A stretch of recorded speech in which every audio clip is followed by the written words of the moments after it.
Coming soon to a theater near you.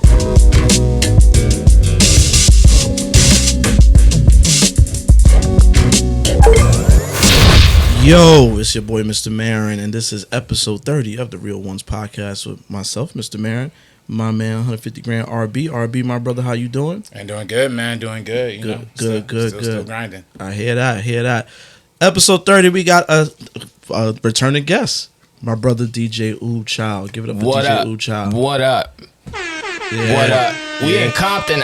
When I drove here, I was listening to DJ Quick on the way. I feel like y'all would appreciate that. You know, we would. I love Quick. He went to my mom's high school, Compton High. You know what I'm saying? Yeah. Yo, OG know everybody. It seems like your OG knew him back in the day, like in high school. She knew him. Yeah. That's fire. Yeah, I don't know. I don't know if they went at the same time. I think it was like he might have came out like right. He might have like left right before she got there. Word. Was there ever beef like Centennial, Compton High School? Oh yeah. That was a huge. I figured that. Yeah, huge standoff. Yeah. Yeah, man, and then we got a live studio audience member. Oh, hey. A long-time listener of the pod, day one listener of the pod, artist, producer, and the greatest liar of all time. Wow. Pree Mason. Shout out to my man Pree Mason. Pree Mason on Instagram. Pree Mason, all the way from Paterson, New Jersey. He done flew across the country to come check us. Word. So, show him some love, you know what I mean? Yeah, what's up? Say what's up, man. Shout it. I've been listening to the podcast for a while. I'm like one of the beginners, right? So where my Blu-ray? Blu-ray. Oh, shoot. He want a Blu-ray. You want Blu-ray? All right, man. Leave with something. Hey, look, we got the stack right there, man. Pass that stack. Yeah. Come on, man. There's a stack right there. Come on, man. We we still keeping it real on the podcast. we still giving out Blu-rays, man. Yeah. Scarface. We got the Scarface, hood classic Scarface. You know what I'm saying? That cover's tough. Yeah. That's it's cool. real. With the lines, That's fire. crazy. Fast and Furious 20th anniversary edition. We holding on to that one. 4K steelbook. You know what I mean? Oh, it's Halloween season, man. Wes Craven's The People Under the Stairs. Black lead, yeah. Ving Rhames. I just introduced that to somebody the other day. So good ass movie. That's heat. Hereditary, Ari Aster. Right. He's a weirdo, but this is a great creepy. movie. This is the one. That shit Right, creepy. Right. Law-abiding citizen. Fire. Jamie Foxx, Gerard Fire. Butler. Honestly. This is Unk cinema. I feel like a lot of fathers like these movies. This type of movies. You know what I'm saying? What your uncle want this one? Yeah. The Bourne Ultimatum, Matt Damon, you know what I mean? And then shout out to Robert Eggers, who got Nosferatu coming out this Christmas. This is The Lighthouse with Robert Pattinson, Willem Dafoe. That's a creepy one. It's a heavy one. Weird movie, but it's good. Yeah. You know what I mean? Good visuals. So, we got these. You know what I'm saying? We have some other ones over there, too. You can't see them off Yeah. camera. But we got, You That can't top pass one is them, for yeah. you, Pree. Take that. That's on the house. Well, the top one's actually taken already. Yeah, the top one's taken. I'm sorry about that, my bad, brother. These ones. This is actually my bad, y'all. Unhealthy vegan. Oh, shout out These are to still your Blu-rays. You haven't DM'd me back, so. Hey, brother, get on it, brother. Right. This from my man Joseph Weeks. He got this one actually on First Cut Live. Hold on. This Damn, dude right you here. giving him the Jurassic World. Yeah. He's one of. My bad, OGs, man. But man, you might enjoy it. Your dog will enjoy Fallen Kingdom. Frisbee, you know what I'm saying? I like Fallen Kingdom. These are two that we still haven't given away yet. But we this is the one I really wanted. I ain't gonna hold you. Brother. We're gonna have to have a discussion off air about this one. Spider-Man: No Way Home, still Blu-ray special edition. Still book. Right. And you got the Wizard of Oz in 4K, man. Just in time for what's that joint with the witches? Oh, Wicked. Wicked. Yeah. So if you want to, you know what I mean, is go back to the original. Check out the original right here. You know what I'm saying? But yeah, yo, I just put that down. Yeah. Put them right here. Show people. This is what you can get. So what brothers been watching, man?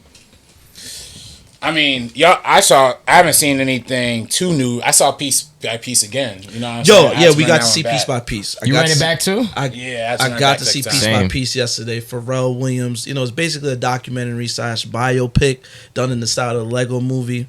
Amazing film. Amazing film. Very imaginative. Very different. Very unique. A very Pharrell type of storytelling. You know what I'm saying? Just out the box, man. I really enjoyed that one. Yeah, nah. I had to see it again in like Dolby because they had it playing at some of the AMC's like in the Dolby Cinema. Okay. So it's like, man, let me hear this music like the right way. You know what I'm Yeah, saying? Like, yeah. So that was definitely much needed experience. And it was dope, man. I mean, you know, I loved it the first time. I loved it even more this time. I ran it back twice also. I went to see it the first time at Lincoln Square. And the audio, I ain't gonna lie, it sounded better at Lincoln Square when I saw it. But we went to go see it again, Universal City Walk, and that was a good time. I enjoyed it. You think it might be Academy Award? You think it might be in that conversation come time for the animated feature? Yeah, I mean, I think it could. I mean, you know, there's been some good animated features, but I like this one a lot more than I feel like, you know, a lot of things I've seen this year, like, you know, Inside Out 2 or whatever is fine, you know. Yeah. But like this one is, the fact that it's an animation and a documentary is like kind of a cool achievement. Yeah. And the dude who directed it, Morgan Newell, he actually won an Academy Award. Oh, word for what? He did that movie 20 Feet from Stardom, the documentary. Yes. It's got the background singers that was like, who were like, I guess they were really close to being like a stars, and then they like one of the members had a family incident and they just never got there type thing. Great documentary. And he also did the Mr. Rogers documentary too. Oh, that was good. Yeah. I feel like if Pharrell is up for an Academy Award, he might as well get the EGOT.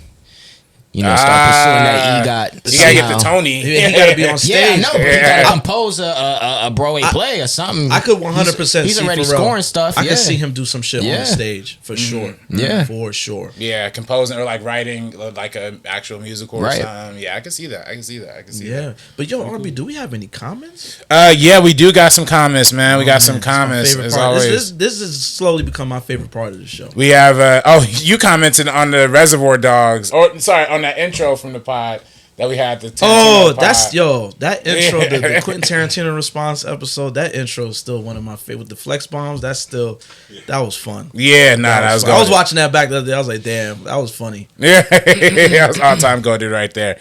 And then we have somebody commented on the Robert Townsend Medium Man episode still again. Getting clicks. Yeah, still going. I have referring to Meteor Man. I have it on VHS. Still my favorite movie. So there we go. And that's from VB King 22. Amazon MGM, please reissue that. Please, we need that 4K this time. We need, big time need that. Another one talking about the many weird scenes and Under the Cherry Moon. Okay. Cormac J2 KX said, cringy, dreadful film. All right, man. It ain't dreadful. Dreadful is crazy. Dreadful's a wild. Cringy at times, yes. Dreadful, I don't know about that. You don't like Prince music. That's what that is. Yeah, Prince hater. Maybe. But then again, if you go into it because of the music. So it's kind of like, you know what I mean? So how did you get into Under the Cherry Moon? To call it dreadful? That's crazy. Yeah, I guess so. Hate is the new love nowadays. You know, everybody do hate watch things to kind of make it relevant, if that makes sense. So it is what it is. No, that's real. And then we definitely had another one that I think I accidentally missed last time. Okay.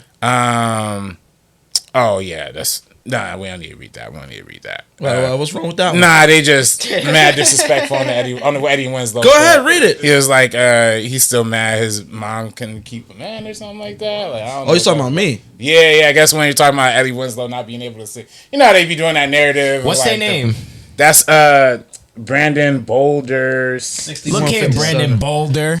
Yeah, they say because again, if y'all listen to the show, you know somebody said that because of my opinion about family matters, I didn't have a father in the home, and okay, like what? I have an unhappy home, like whatever, dog. You'll be okay. Yeah, that's some bullshit. Yeah, that one I didn't even. But thank you for engaging. You know what I mean? Right. And fuck you. I'm sorry. I know. Bleep that out. Nah. We keeping that in there. We keeping that, motherfucker. Oh wait, time out. I started the show. I didn't even get to talk about the wonderful things that happened this weekend. Oh. First of all, last night, New York Liberty won their first ever WNBA championship. Some claps for that. Shout out to the girls out in Brooklyn. You know what I mean? Shout out to the girls in Brooklyn.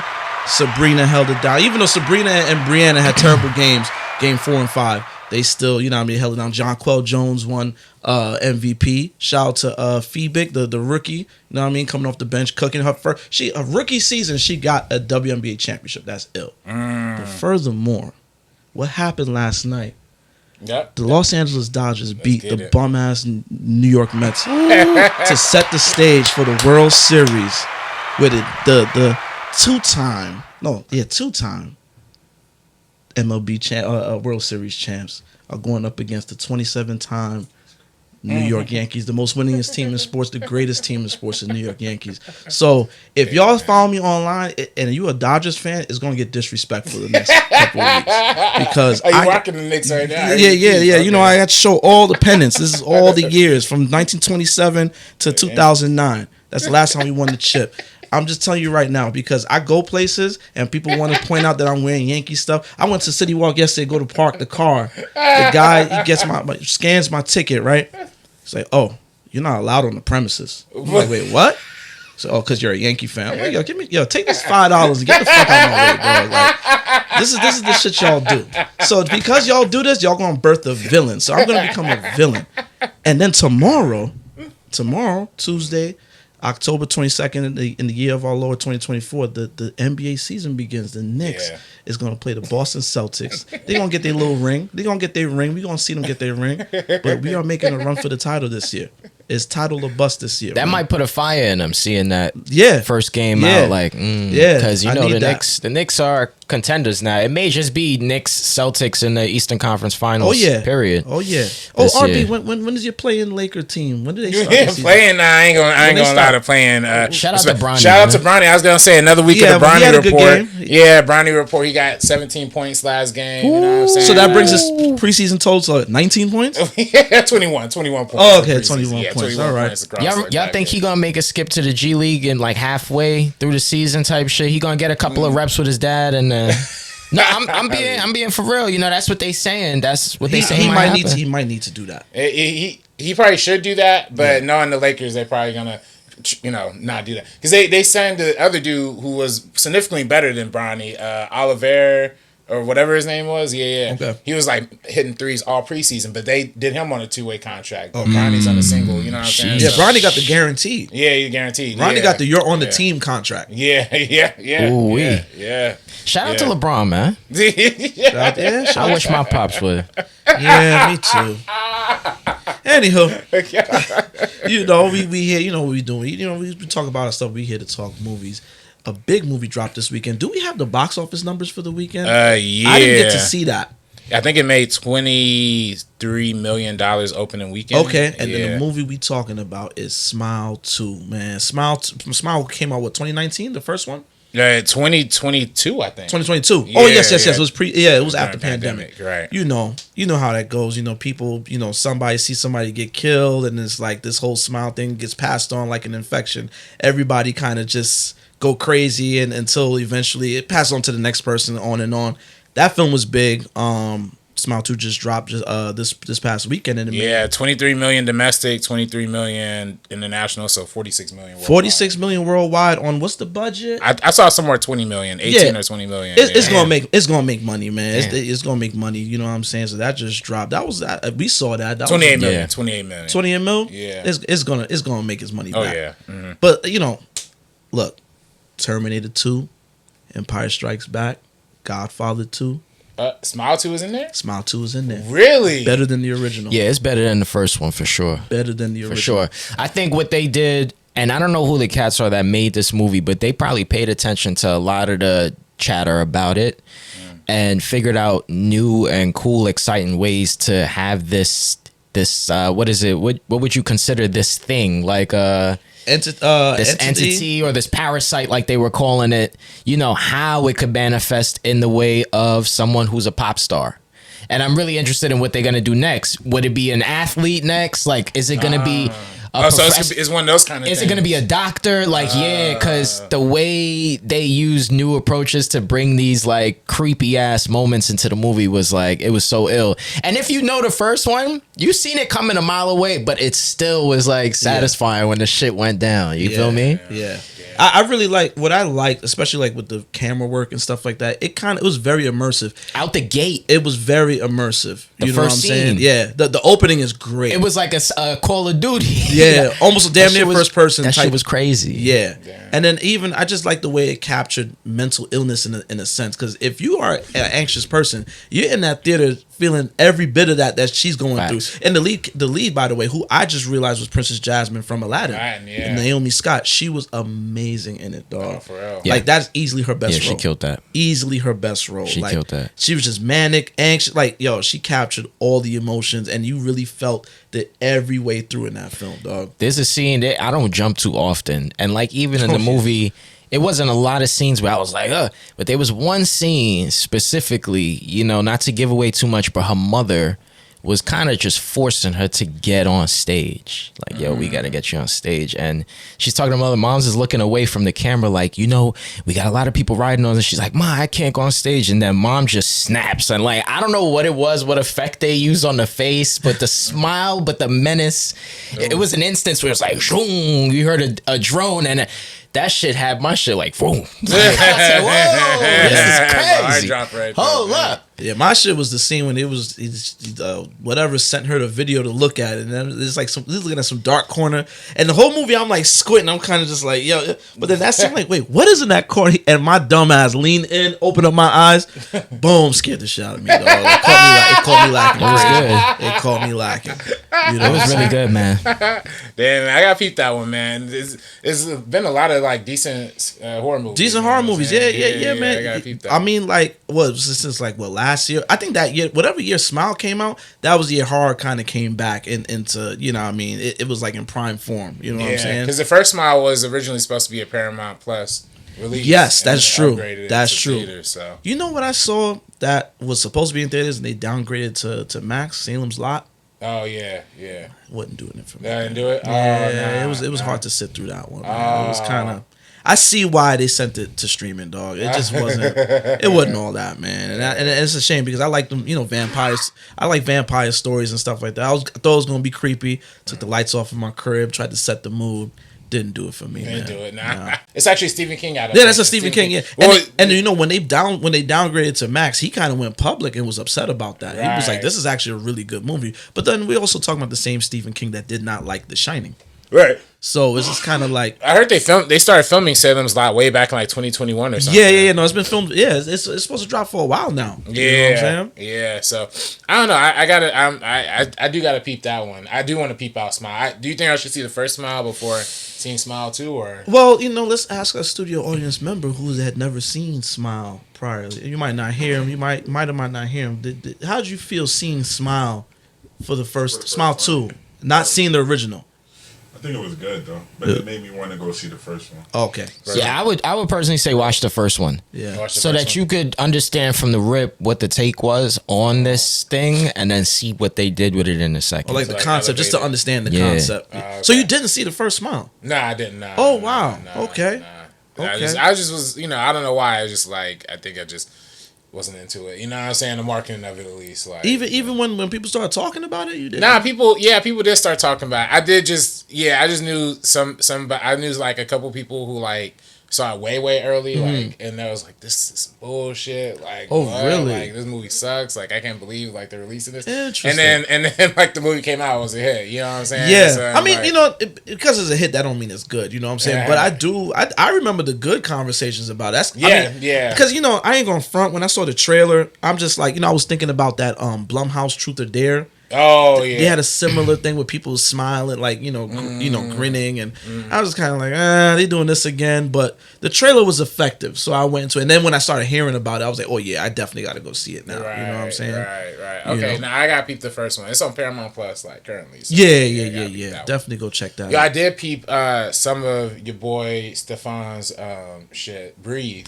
Okay. Yeah, on Paramount. What'd you think about that? It was good, man. I mean, it was building up. I liked Quavale Wallace. I didn't finish the movie. Quavale Wallace. Yeah, she was good, and Common was like through it, and the good amount of it too. I think Common was just Common in it. Yeah, right. Yeah. Cool. Common was just Common. Shout out to Common. Right. I got to see early screen before they really fine tune and cut it. So I might have to run back the final version. Yeah, it was. I mean, it was cool for like a how I watched it on streaming. You know what I'm saying? I wish I probably could have seen it in theaters. But I don't like the fact that it's the end of the world and Knicks won the championship. Like that little reference to the Knicks winning. It's like, damn, the world got to end when the Knicks win the championship. That's crazy. I gotta talk to Stefan about that. Like I ain't like that. But you like, come on, Stefan, man. Come on, man. At least make us a dynasty by the time the world ends. It's our first chip. Well, the world ended. Like damn. Even though that's kind of how. Did they even get the ring yet? Or yeah, right. Did they even have the ring ceremony yet? Like damn, the world's just done and Julius Randle's jerseys at Modell's is dusty as hell. Like it's crazy. You know what I mean? I gotta talk to him about that. Even though that might happen if the Knicks win this June. I'm just saying. New York's gonna go up if the Knicks win this, June 2025. It's gonna become Mad Max. Yeah, no, dead ass. It's gonna get crazy. I'm gonna turn the full villain by the time the Knicks win a chip.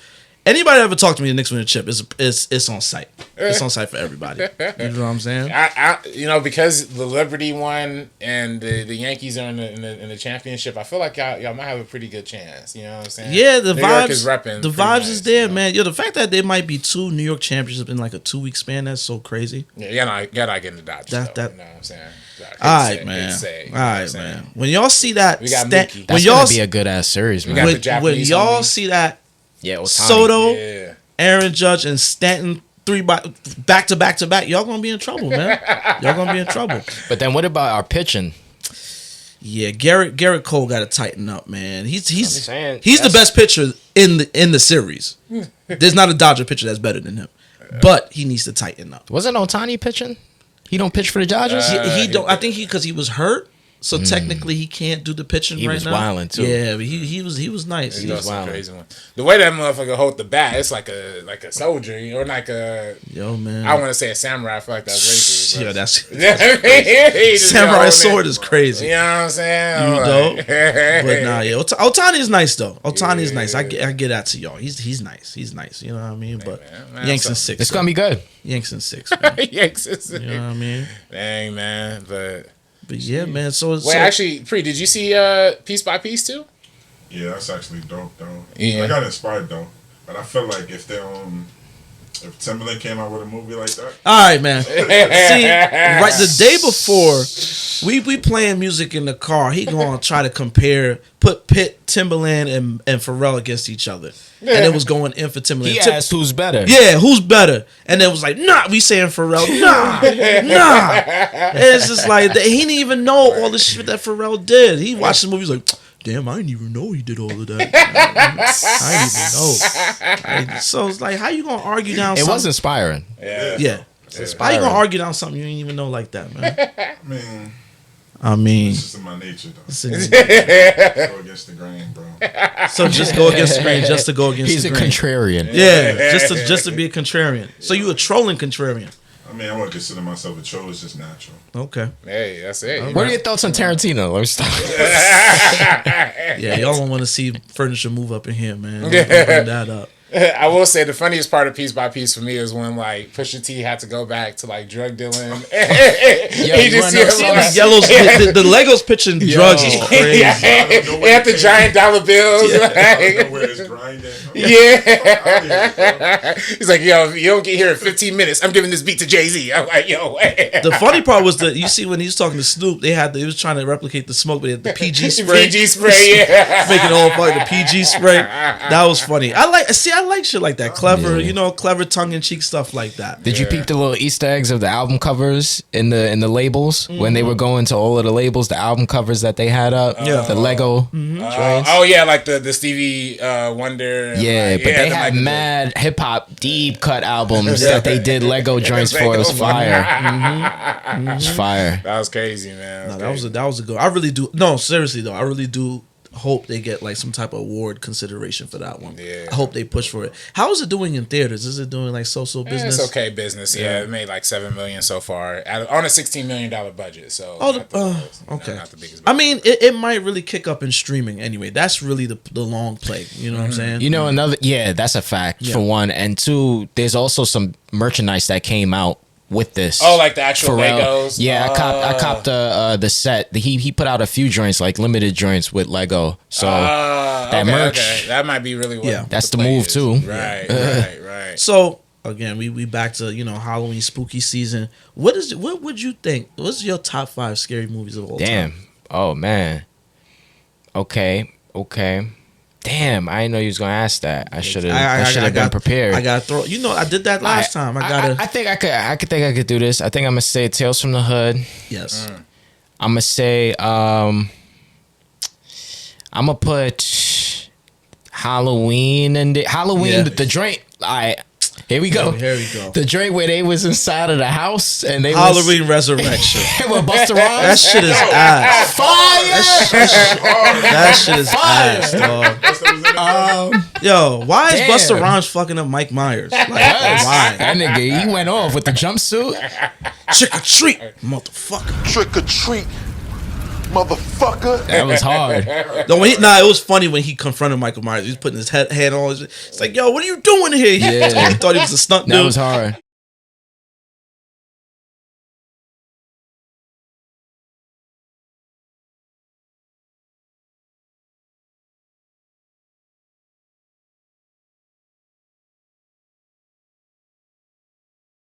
He was sunning Michael Myers. Like, I'm also saying, we brought this joint up earlier. People Under the Stairs. When I was a kid, that shit had me shook as a kid. That was creepy. Wes Craven, man. R.I.P. Wes Craven. I love Wes Craven, bro. Yeah. Clever dude. I'm gonna say, even though I don't go back, and it's only a select few movies that scared me, I'm gonna also say Blair Witch Project, just because I know what that did to me as a kid.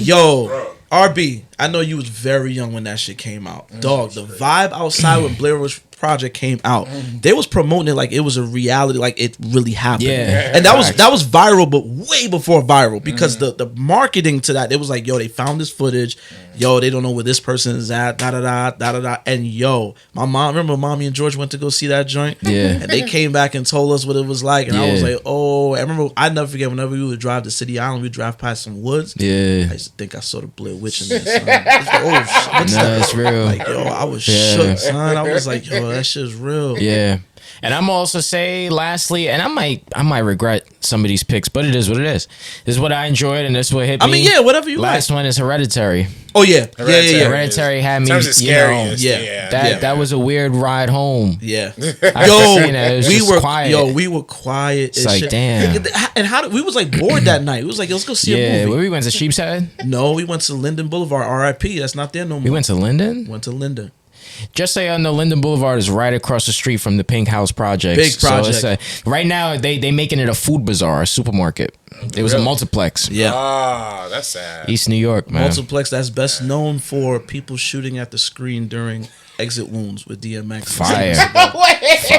Motherfuckers liked the movie so much that they pulled out their shit and started shooting back at the thing, like, you know what I mean? That's how lit it was. Fuck with that villain. Whoever that there was villain there was no armed security guard. You know what I mean? Was on site. It was just. I ain't gonna lie. I saw Black Panther there. Saw some shit there. We saw a scary movie there. Yeah. Oh, so they shut up the screen and still kept it open long enough for Black Panther? Like, damn. When did they close? Just like a couple months ago. Yeah, it even opened back up after COVID. And it closed just recently, and then they had it boarded up, but then it came out, they putting a food bazaar there, which was like, whoa, that area needed that little key. Ain't shit in that area. It's kind of desolate. It's a lot of projects and just Linden Boulevard. Man. Shout out to Linden Boulevard. I like to watch theater movies in a calm setting, so I didn't really care for Linden Boulevard, especially when we went to go see Avengers. You got Jamaicans talking to the fucking screen like they sucking their teeth at the end credit thing because they wanted to see something. Like it's like, yo, the whole thing. No facts. It's like, yo, son, can y'all relax? It's the hood. Yeah, it was the hood. It was the hood. You know, Jamaicans don't got no. But it was a nice multiplex, man. It was a lot of theaters in that motherfucker, man. Yeah. Watch a Smile too, though. What? That happened with you with Watch a Smile too. The people that was there just talking through the movie. No, that wasn't Smile. That was Piece by Piece. Oh, this nigga's high. This guy high as hell. It's that Cali good, man. You know. Nah, we went to go see Piece by Piece, man. I'm sitting there. Shorty walked in. She walked in dolo talking to herself. Like, is the seat right here? Man, where was the seat at? No, like, yo, he sat the closest to them too. Felt bad. Then her man showed up. You know what I mean? And he, you know, whatever. They sat there and they talk. They're a couple, so they talk to each other, whatever. Right. As the movie's playing, dog. Like, what was that laugh he was doing? Yeah. There was scenes that when it was, you know, when we normally chuckle at shit, he be like, yeah. But in the pregnant pause, fit like so that's all you heard in the theater. In some moments, but then then he had the big laugh because at one point me and Uni looked at each other when he did a big laugh. Like, it was like, yo, what? Like, so what's going on with that? Yeah, it was weird. Then when they get to playing the music, oh my god, like they was all right. I ain't gonna lie, it was exciting. Like the music parts was fire. Yeah, but when Snoop Dogg drop it like it's hockey, you ain't supposed to get hands up in the air, and then now you doing the clicks. Yo, nah, on God. It's like, yo, son. I mean, they did sit in the back row, but there's people right next to you. And then, not even the music, when Pharrell's describing his life, like, you know, I went to church and that's how I got right with God. That's why I love him. It's like, yo, son. No, dead ass. Son, no, dead ass. Come on, dog. Stay your ass at home for all of that, man. Like, have some behavior when you come out to the movies, man. Be considerate with the people around you. But that's black people. Black people love talking into the screen. That's a night out, man. Yeah, but it just, when it's corny and you just trying to be the one in the theater, like, bro, we all know Pharrell, dog. Like, we know the music.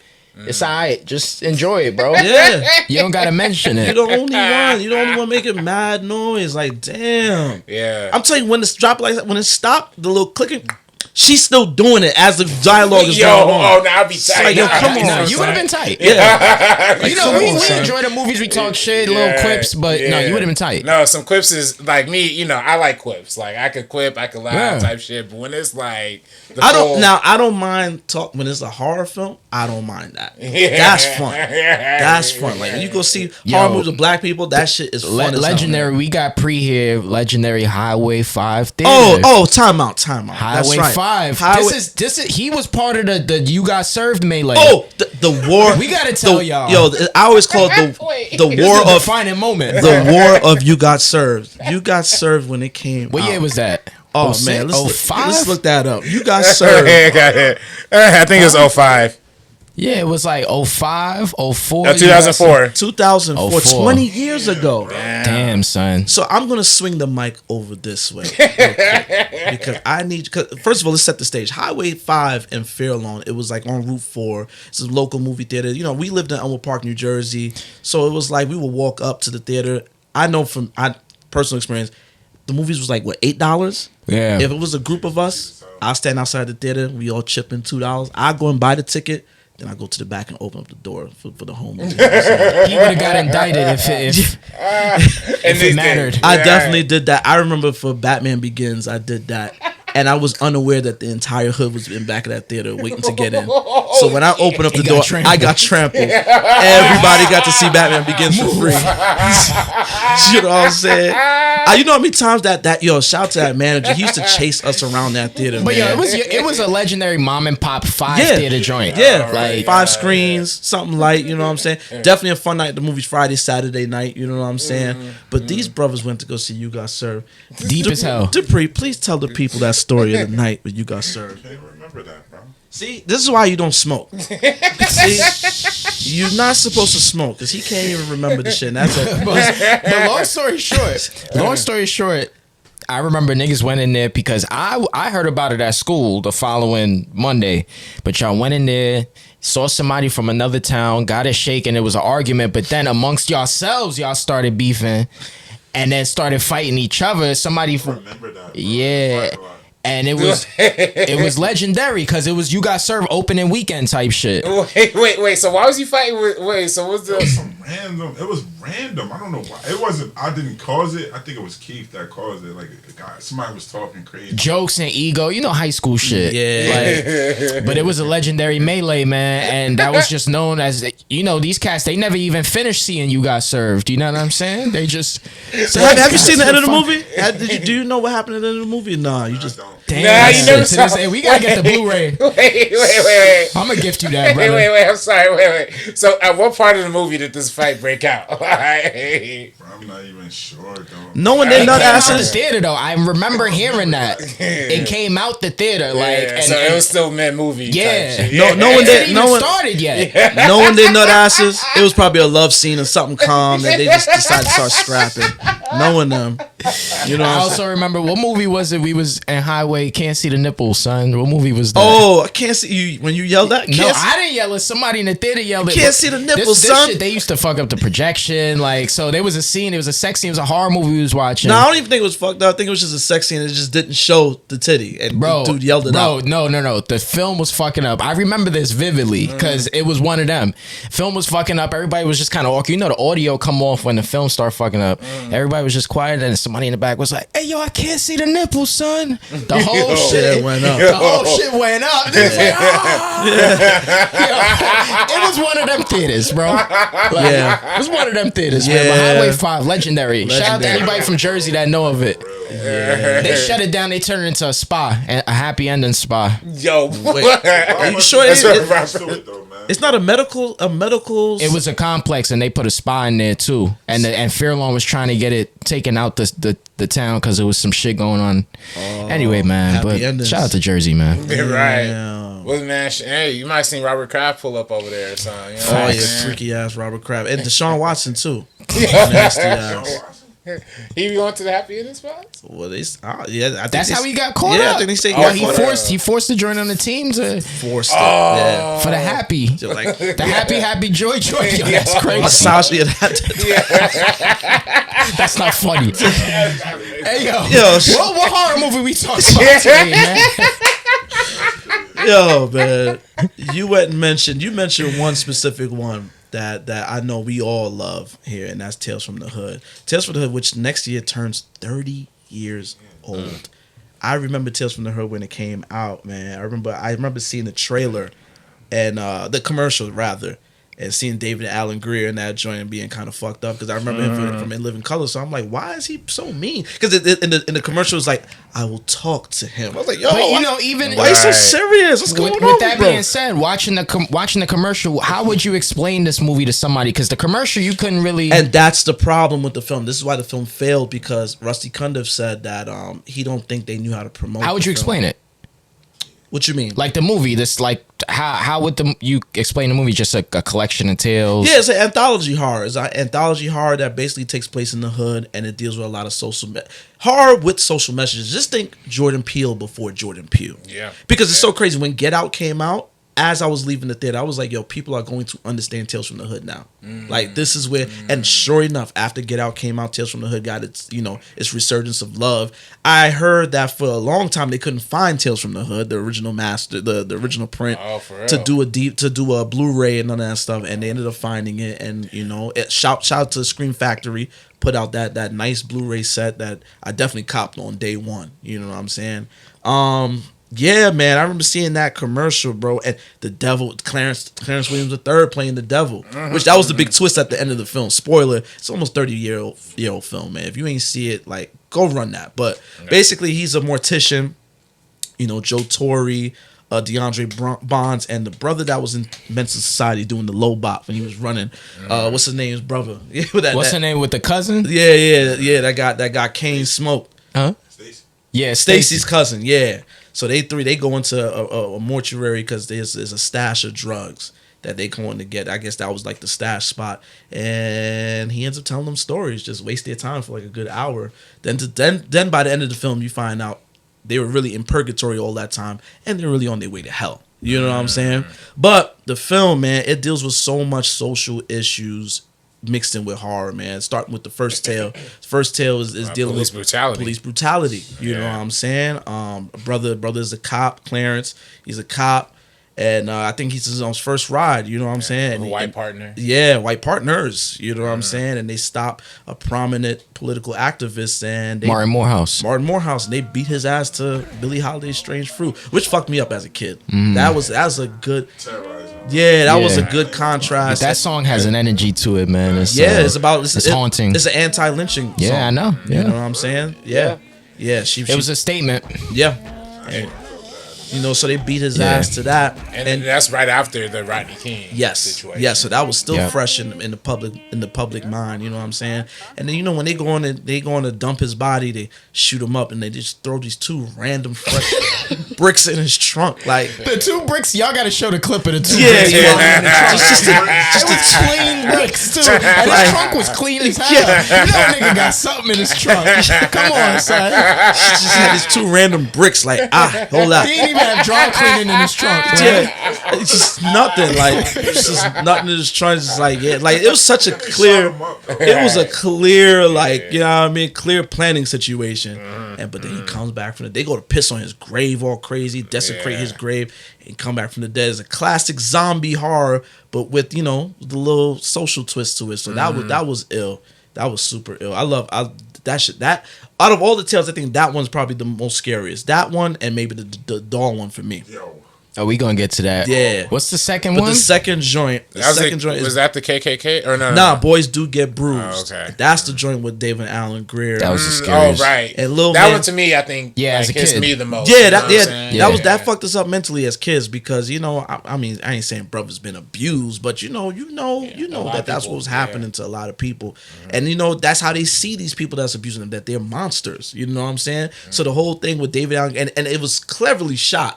The fact that you was just seeing his silhouette with the horn, which I made me think, was that Clarence Williams? Like, was that the devil? Because he had the same horn situation. You know what I'm saying? You was seeing that silhouette, and they never showed the monster. They never showed the monster was himself. Himself, David Allen Greer, which was clever storytelling. You know, there's a thing going around about how that tale was also about sexual abuse.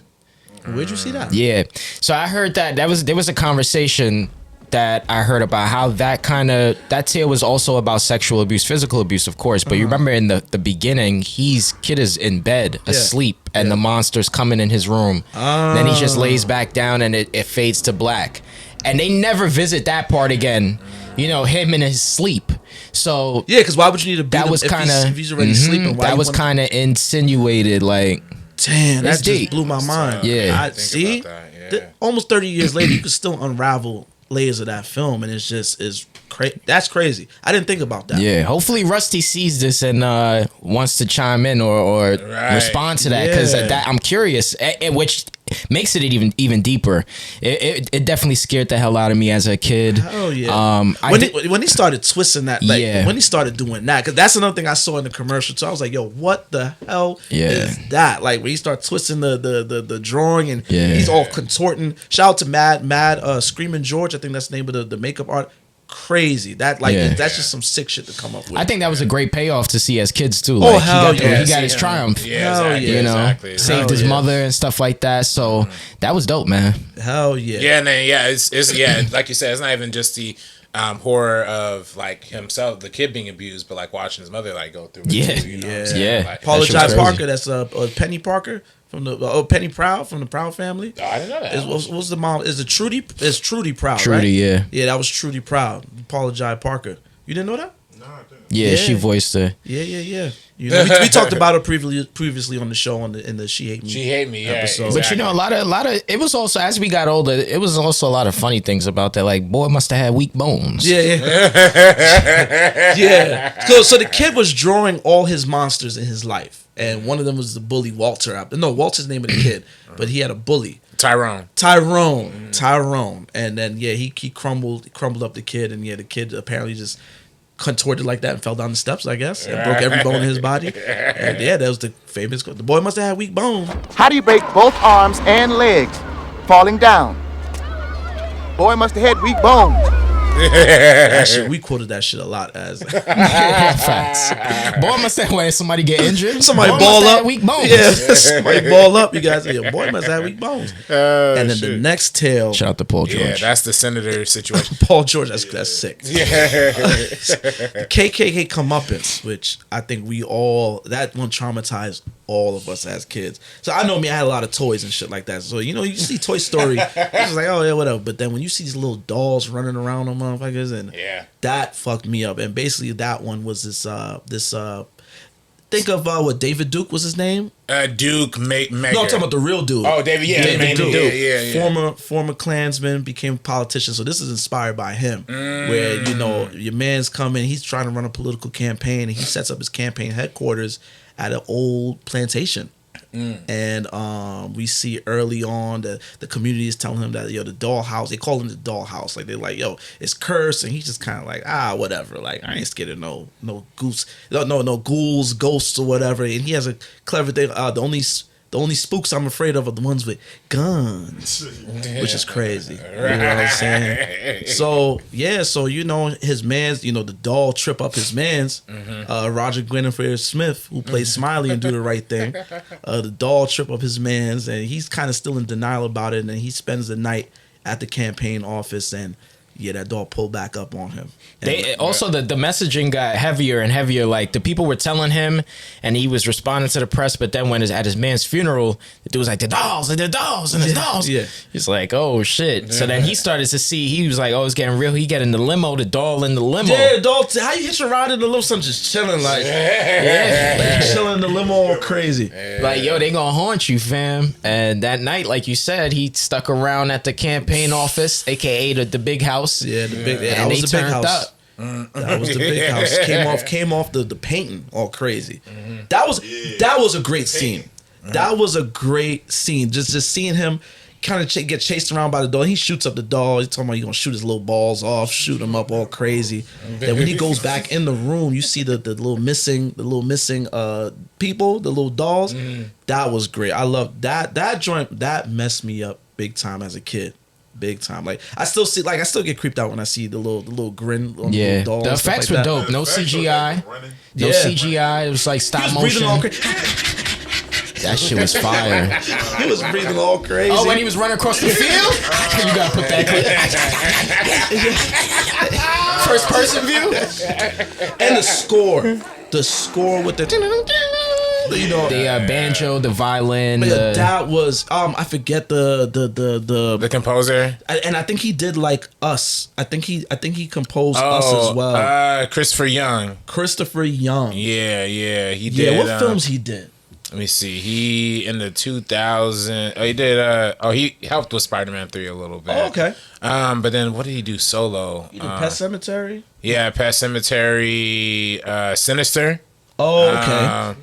And then Tyler Perry's Christmas. Okay, that is a horror movie. So and Scary or Die. Yeah, so he did a few horror films. During that period. Shout out to him. That's a really good score. Yeah, he's and did some episodes on TV too. Okay. So yeah, he all so the way around. He didn't do Us. He didn't do Us. Nah, he didn't. All right, I missed my bad. He did also deliver us from Evil too, though. So okay, yeah, but not Us exactly. Yeah. Deliver Us from Evil, is that the WWE horror film with Kane? No, is it? I mean, Evil. That's Scott Derrickson. Oh, Scott Derrickson. Okay, yeah, directed that one. Okay. About a police NYPD sergeant. Yeah, that is horror for brothers. NYPD. Yeah, that's a horror movie in itself. I don't even need to hear what the movie's about. I just know that shit is a horror. Oh man, I saw one horror movie last year that was like about. It might have also been about NYPD or something. I gotta look it up, but it was a crazy police brutality horror film. It wasn't police brutality. It was like you know what I always thought they could spin. Remember Maniac Cop? Maniac Cop. I don't know which one that is. Maniac Cop was like a zombie cop joint. It was like one of them B movies, them little VHS joints you find in Blockbuster. Make a racist one. Yeah, I think they could update it with some shit like that. That'd be crazy. Yeah. You can do that. Who? The Purge, like the filmmakers on The Purge can write the NYPD. I mean, The Purge. I mean, it depends. I mean, I wouldn't say that. It depends on who writes it. That's the most important thing. You know what I'm saying? I've seen some people argue that The Purge is like propaganda type shit. You know what I'm saying? What they say? Just in the fact of like, shit, this is what happens when you let people off the chain. Type Oh, shit. but you heard your man's was kind of electing for a purge type day. Y'all former President Donald J. Trump said he was open to some purge type shit going on. Just 1 hour, everything goes crazy. All these stores go out of business, right? They don't pay rent. The city doesn't have it's a chain of events that's so bad. One rough hour, and I mean real rough, the word will get out and it will end immediately. He did say that. And you got people still trying to say. Meanwhile, he gonna be on his country club chilling. I'm not gonna vote. What? I think that's a bad idea. Yeah, very bad idea. Yes. Bro. You want to get your shit off real quick for hours. Have a zone where y'all could go. Hey, it'll be like a battleground. South that bad though, bro. I think that's actually cool. Between first, so you gonna do it? You gonna do it? I'm gonna do it. We got that on. We got that, y'all. Yo, that's crazy. Where's DJ Vlad when you need him? Officer, we got it right here. Between East 30th and East 40th, yeah, we got it. Y'all do whatever y'all want. Got him. Yeah, that's sick. FBI gonna be like, got him. I feel like that would be dope. Hit you with the Y'all Diddy gonna charge be and taking say, a bus to East 30th. I was waiting Everybody on this. gonna kill each other before the bus even get there too. That's Y'all gonna be crazy. niggas so eager to FBI murk like, each other. everybody like, I was waiting on this. Right. I'm going to EP with my shit though. All right, man. Suburb. Going to Old Park. He's going Shout out Old Park, New Jersey. Officers, Man. he's going to Old Park, New Jersey with that activity. You know where to find him. It's a brother with a tight shirt and a do-rag and some white Hirachis. You know where to find him. But what is this? Is this the cop? This is the cop. Malum. That's what it's called. It's about a rookie cop takes like the last shift at a police station, like isolated police station, and then like the stuff that's inside the her little station is haunting her. Like people are trying to come in. It's a weird. Wait, movie. where do you see that? It was in theaters for like a couple weeks. Where's it now? I don't know if it's streaming. I would watch anywhere. that. It's weird. Yeah, it's weird. It kind of goes into some weird places, but it's yeah, I will watch it. Yeah, hold on, let me see if it's streaming. Yo, it's Halloween, man. We gotta watch some like obscure B movie Halloween shit just to set the vibe. Nah, facts. I'm with that. Facts, yeah. Killer Clowns from Outer Space, Leprechaun in the hood. Killer Clowns from Outer Yeah. Space. You know what I'm saying? Yeah, that's a classic. Snoop right Dogg, there. Hood of Horrors. Don't sleep on that joint. Yeah, I've seen that one. Very Oh entertaining. man, you gotta watch that, bro. You never seen that? I never seen that. You gotta one. watch that, bro. Nah. Yeah, that's- it's some real LA shit that's too. LA You cinema, appreciate it. That's LA cinema. You'd What's it appreciate called? it. Hood of Horror? Yeah, Snoop Dogg, Hood of Horror. Oh, shoot, whoa. Danny Trejo in it? Dang. Yeah. Method Man? Okay. We gotta talk The about one with the OGs, the veterans. Oh, Wait, man. what was the march? What was the march thing? I don't know, but it's been said redneck think it's gonna end up dead. Redneck think it's gonna end up dead. Sound off 1, 2, 3, 4. Yo, I ain't gonna lie, I sounded crazy, but yo, put that clip in there, son. Snoop Dogg Hood of Horrors, bro. I gotta peep this. Damn, I have You 9 gonna love months. it. Trust me. T classic. Yo, remember the Yeah. fat cat scene? Oh Son. man, so there's a legendary scene in there. We probably ran this scene. The first time we watched this was at Pree's crib with his brother, and we probably ran this shit back like for 20 minutes. There's a scene in there. So basically, this girl is a graffiti artist. Like, she's like a graffiti artist or whatever. The first tale, I think. Yeah, and whenever people fuck with her, she had this gift that she got through Danny Trejo that she would spray When over she their, tagged that shit over. She spray over their artwork like that would kill them. You know what I'm saying? Oh, so there was this dude, and by the way, the dude that's in this scene, he plays Hector in every movie he's in. Yeah, that's he's an LA dude. That's that famous meme. If He y'all was in see, Training Day. yeah, if y'all see that meme, Yeah. he literally Yeah. plays Hector in everything. He might have been Hector in Yeah, this. he might. Yeah. So Fat Cat, his man had died or whatever. So This shit was crazy. I think he took a business. He's about to drink his 40. He's like, yo, this for you, Fat Cat. This for you, Fat Cat. The cops was coming. Cops is coming. He go to run. He tripped up on the shit and went face first and deep throated a 40-ounce bottle. But that shit, The practical effects, that though. shit went through his head and started shooting up. Dog, we ran that scene back. And we wasn't, bro, we was super sober. We wasn't smoking nothing. Yo. We died over that for like 30 minutes, dog. We ran that scene back so many times. So many times, dog. That is a classic scene in that film. Oh yo. shit! But there's a lot of people. Ernie Hudson is in it. Yeah, Ernie Hudson. I did see Ernie Hudson. There's a lot of people in that. Yeah, film. there's a really dope tale in that, and also it goes with the tales format. Yeah, it's like Snoop is like the what's my man from Crypt Keeper. Yeah. You know what I'm saying? And he's telling all these stories, and there's one specifically where these VA guys, you know, these veterans, black veterans, that's where you see a lot of OG black actors are in it. They're in this one tale where they're staying inside of this house, and one of the vets who they went to war with, he kind of had them living with them. White guy. He was rich, but he's dying. So his son, who's an asshole, comes, takes over the property, and is trying to basically make their life hell and push them out of the home. Yeah. And they kind of turn the tables on him. That shit is amazing. Yeah, that's good shit. Yeah, it's just silly, schlocky horror. It's just fun horror, yo. Like definitely, yo, you gotta check that RB. I don't know where it's streaming. I think it was on Amazon Prime at one point. Okay, let me see. You gotta check that out, yo. Yeah, but so we was talking about Tales from the Hood though. Oh, in the last one is where we're at. Yeah, the Crazy K joint. Story about the KKK and how we killing each other. Nah, that's not what's really about. It's more so about, you know, a topic that black people don't like to discuss too much because it's too the far right of the politics, and they kind of push this to kind of counter. Whenever we talked about police brutality, they push this. Oh, what about black on black crime? What about Chicago? So I think that a lot of black people are tuned out by the conversation, but it is a conversation to have about how we are killing each other in our neighborhoods, and all of gang violence, all that stuff. And yeah, that last tale, Hardcore Convert, is with my man from Moesha. He's about to go run down on some people, and he kills somebody. And now his people, whoever the person he killed, his people come out and kill him. So he goes into purgatory, or they shoot him. And he goes into purgatory, and he's given a chance to kind of repent for what he's done.